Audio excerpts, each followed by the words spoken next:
পূর্ব বর্ধমান জেলার কালনায় একমাত্র বৌদ্ধ মন্দির কালনার আমলাপুকুর পাড়ায় এই বৌদ্ধ মন্দিরে মহা সমারোহের সাথে পালিত হচ্ছে বুদ্ধ জয়ন্তী।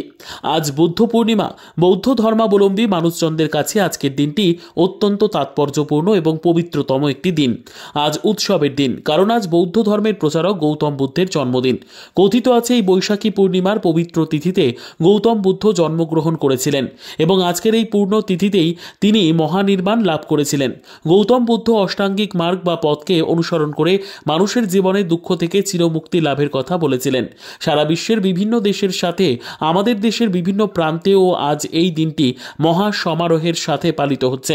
এই উপলক্ষে আজ পূর্ব বর্ধমান জেলার কালনার আমলাপুকুরে বৌদ্ধ মন্দিরে পূর্ণ মর্যাদার সাথে দিনটি পালিত হচ্ছে।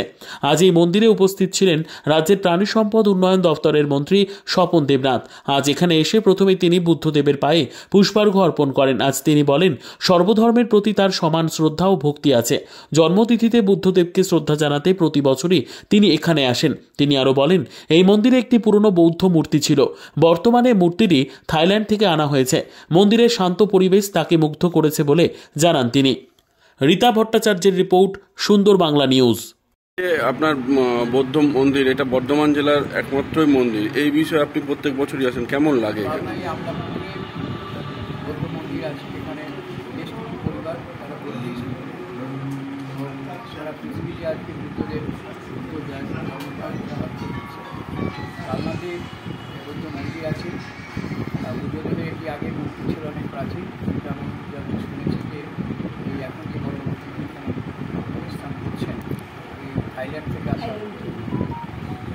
স্বাভাবিক সর্বধর্মের প্রতি আমাদের বিশ্বাস, আমাদের শ্রদ্ধা, আমাদের প্রণাম আছে। সারা পৃথিবীতে বৌদ্ধিস্টে আজকে তার এই জন্মজয়ন্তী পালিত করছেন খুবই মর্যাদার সঙ্গে। কালনা শহরেও আমার মনে হয় বর্ধমান জেলার কোথাও নেই। কালনা শহরে আমার মন্দিরই একটি বৌদ্ধ মন্দির। মানে আজকে সবাই মিলে বৌদ্ধিস্টরা যেমন শ্রদ্ধা জানাতে আসেন, আমরাও শ্রদ্ধা জানাতে